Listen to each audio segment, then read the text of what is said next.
সত্যি একটা কথা বলি, আমি যদি টিম ম্যানেজমেন্টের পার্ট হতাম আমি ইন্ডিয়ার সঙ্গে 4 পেসার নিয়ে খেলতাম, তবে বাংলাদেশের টিম ম্যানেজমেন্ট সেই কাজটা করবে না।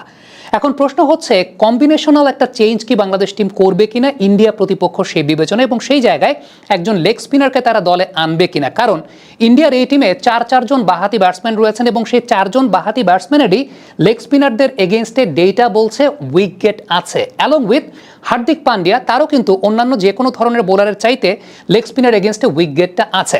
আমরা শিবম দুবেকে দিয়ে যদি শুরু করি, শিবম দুবে তার 3টা ওয়ানডে ইন্টারন্যাশনাল ক্যারিয়ারে যেখানে লেগ স্পিনারদেরকে ফেস করেছেন সেখানে দুবারই তিনি আউট হয়েছেন লেগ স্পিনারদের বলে, 19 বল থেকে মাত্র 16 রান করেছেন। অন্যদিকে 12টা টি20 ইনিংস যেখানে লেগ স্পিনারদের ফেস করেছেন 5 বার তিনি আউট হয়েছেন, অ্যাভারেজটা মাত্র 12.4। তিলক ভার্মার লেগ স্পিনারদের এগেনস্টে তার স্ট্রাইক রেটটা 97.3। ইভেন হার্দিক পান্ডিয়ার কথাও বলছিলাম, হার্দিক পান্ডিয়া কিন্তু এই আইপিএলে 5 ম্যাচে লেগ স্পিনারদের বলে 10 বল থেকে মাত্র 11 রান করেছেন। অভিষেক শর্মার কথা যদি বলি, অভিষেক শর্মা তার 4টা টি20 ইনিংসে লেগ স্পিনারদের ফেস করেছেন যেখানে 4 বারই তিনি আউট হয়েছেন, তবে তার স্ট্রাইক রেটটা ছিল 257। সো অভিষেক শর্মার এগেনস্টে শুরুতে পাওয়ার প্লেতে লেগ স্পিনার নিয়ে আসাটা কতটুকু সেফ অপশন। অভিষেক শর্মার কথা বলছিলাম, অভিষেক শর্মা 257 স্ট্রাইক রেটে লেগ স্পিনারদের এগেনস্টে ব্যাটিং করেছেন, তবে উইকেটও লেগ স্পিনারদেরকে তিনি দিয়েছেন। 4 ম্যাচে 4 বারই তিনি লেগ স্পিনারকে উইকেট দিয়েছেন।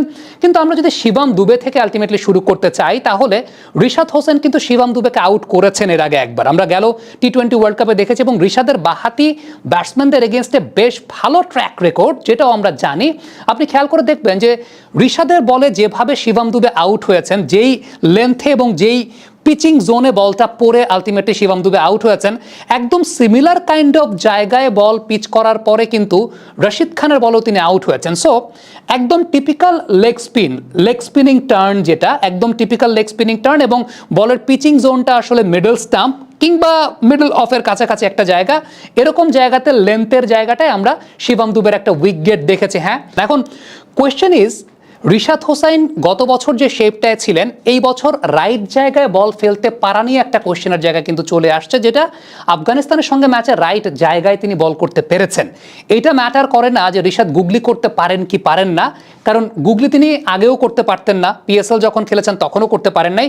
ম্যাটার যেটা করে রিশাদ জায়গা মতো বল ফেলতে পারবেন কিনা, উইচ ইজ ভেরি ইম্পর্টেন্ট, এবং দুবাইয়ের মতো জায়গাতে আপনি আলটিমেটলি জায়গা মতো বল ফেলাটা আসলে খুব গুরুত্বপূর্ণ একটা বিষয়।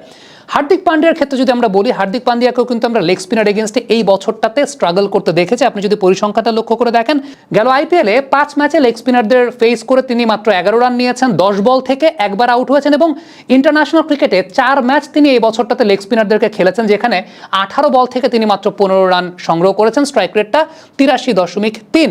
তিলক ভার্মার কথা বলছিলাম যে তিলক ভার্মা 97.3 এই স্ট্রাইক রেটে ব্যাটিং করেছেন। সো আমি তো আপনাকে পরিসংখ্যান দেখালাম, কিন্তু the number of times Tilak Varma leg spin খেলতে গিয়ে স্ট্রাগল করেছেন, একটু ভিডিও ফুটেজগুলো লক্ষ্য করে দেখেন যে লেগ স্পিনের এগেনস্টে বিশেষ করে তার জন্য away from the body, outside off stump, ওই জায়গাটা অনেক বেশি মাত্রায় ডিসিভিং জোন, মিসকিউট শট হয়, আইপিএলও আমরা দেখেছি, টাইমিং প্রপারলি করতে পারে না। আদিল রশিদ একবার একটা শার্প টার্ন অফ স্ট্যাম্পের বাইরে থেকে ভেতরে ঢুকিয়েছেন, অনেকটা শিবম দুবের যে এক্সাম্পলটা দিচ্ছিলাম। সো লেগ স্পিনের এগেনস্টে তার ডিসিভিং জোনটা বেশ প্রমিনেন্ট। আলটিমেটলি আপনি যদি চিন্তা করে দেখেন যে ইন্ডিয়ার মিডল অর্ডারের এই জায়গাটাতে এগেইনস্ট দ্য লেগ স্পিনার্স কিছুটা ভালনারেবিলিটির জায়গাটা আছে, যে জায়গাটায় রিশাদ হোসেন একটা বড় ট্রাম্প কার্ড হতে পারেন। তবে এই জায়গাটা একটা বিষয় বলে নেওয়া ভালো, সেটা হচ্ছে রিশাদকে জায়গায় বল ফেলতে হবে। রিশাদ যদি জায়গায় বল ফেলতে না পারেন তাহলে আসলে কোনো কিছু করার নাই। নাম্বার 2 যে বিষয়টি ইম্পর্টেন্ট সেটা হচ্ছে সাইফুদ্দিন কোন ম্যাচটা খেলবেন। সাইফুদ্দিন 2টা ম্যাচের একটা ম্যাচ খেলবেন, সেটা শিওর। কেন শিওর? সেটা হচ্ছে ব্যাক টু ব্যাক 2টা ম্যাচ যখন খেলা হবে, I am pretty much sure Taskin Ahmed 2টা ম্যাচের 2টাই খেলবেন না। বাংলাদেশ টিম তাদের ওয়ার্কলোড ম্যানেজমেন্ট নিয়ে অনেক বেশি মাত্রায় সতর্ক, এবং যেহেতু অনেক বেশি মাত্রায় সতর্ক, সুতরাং তাসকিনকে ব্যাক টু ব্যাক 2টা ম্যাচ ব্যাক টু ব্যাক 2টা দিন তারা খেলাবেন না। কারণ টি20 ক্রিকেট হলেও সেখানে কিন্তু হাই ইন্টেন্সিটি, ম্যাচের আগে প্রিপারেশন, ম্যাচের পরের কুল ডাউন, ম্যাচ এফোর্টে বোলিং করা, ফিল্ডিং করা, সব কিছু ইম্পর্টেন্ট, এবং এই জায়গাটাতেই বাংলাদেশ অবশ্যই সাইফুদ্দিন এবং তাসকিনকে অল্টার করে খেলাবে। নাও দ্য কোয়েশ্চেন ইজ যে সাইফুদ্দিনকে কোন ম্যাচ খেলাবে, পাকিস্তানের সঙ্গে ম্যাচ খেলাবে নাকি ইন্ডিয়ার সঙ্গে ম্যাচ খেলাবে, এইটা একটা খুব চিন্তার জায়গা। এটা up to the team management, Saifuddin কেমন শেপে আছেন, কারণ আমরা তো এই জায়গা থেকে বলতে পারছি না।